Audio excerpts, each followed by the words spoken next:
નમસ્કાર. શબ્દ આ આઠમી બેઠક, પહેલી બેઠકનો પહેલો વક્તા હું હતો અને આ ચોથી વાર આવ્યો છું, એટલે મારો સ્ટ્રાઇક રેટ 50% છે. સચિન તેંડુલકરનો 49% છે. પણ બાબરાથી ઘણી વખત આવવામાં આચાર્ય હોવાના નાતે મુશ્કેલીઓ પડે છે દાદા, અને અમુક સમયે એવું થતું હોય છે. પહેલા એક મારી ગઝલ અને પછી એક અન્ય કવિ, એક ચકલી પીગળી વરસાદમાં, એક ચકલી પીગળી વરસાદમાં, ધૂળ સોનેરી પડી વરસાદમાં. એક ચકલી પીગળી વરસાદમાં, ધૂળ સોનેરી પડી વરસાદમાં, ને ઓરડામાં ચીતરીતી એ નદી. આ મારી છોકરીનો જન્મ થયો, દીકરીનો. પછી એનો ફોટો મેં ઓરડામાં રાખ્યો હતો. એના પછીનો શેર છે કે ઓરડામાં ચીતરીતી જે નદી, આંગણેથી નીકળી વરસાદ. ઓરડામાં ચીતરીતી જે નદી, આંગણેથી નીકળી વરસાદમાં.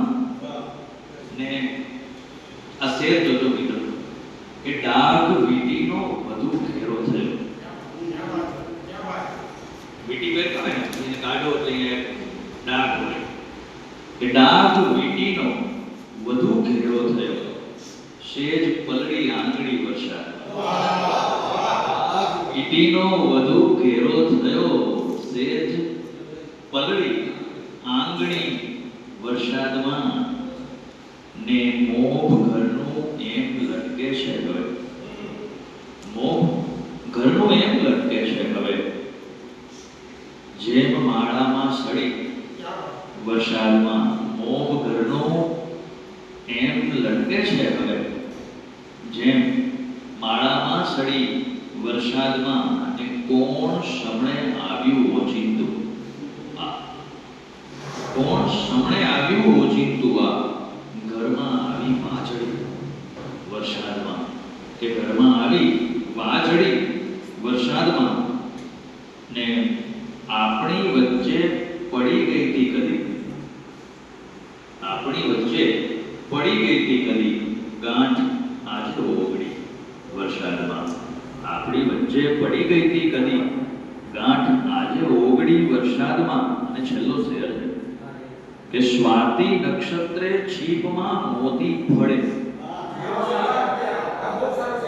સ્વાતિ નક્ષત્રે છીપમાં મોતી ફળે, એમ ઈચ્છાઓ ફળી વરસાદમાં.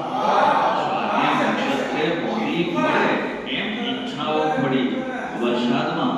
ને ઓરડામાં ચીતરીતી એ નદી, આંગણેથી નીકળી વરસાદમાં. ઓરડામાં ચીતરીતી એ નદી, આંગણેથી નીકળી વરસાદમાં. ને ધૂળ સોનેરી પડી વરસાદમાં. એક ચકલી. Thank you. ગુજરાતની કવિતાઓ અને હરિગીતો એ બે તો જ આપણે સર્જન કરવા જોઈએ. જો રમેશભાઈને આત્મસાત કર્યા હોય. વચ્ચે એક વખત હરિ હડફેટે ચડી ગયા હતા બધા કવિઓને. પણ રમેશભાઈના હરિગીતો હોય છે, અને વરસાદના ગીતો હોય છે.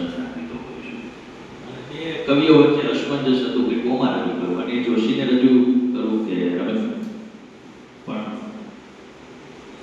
કોળીઓ મોઢા તરફ જ વળે એટલે હું રમેશભાઈનું એક ગીત રજૂ કરું છું એટલા માટે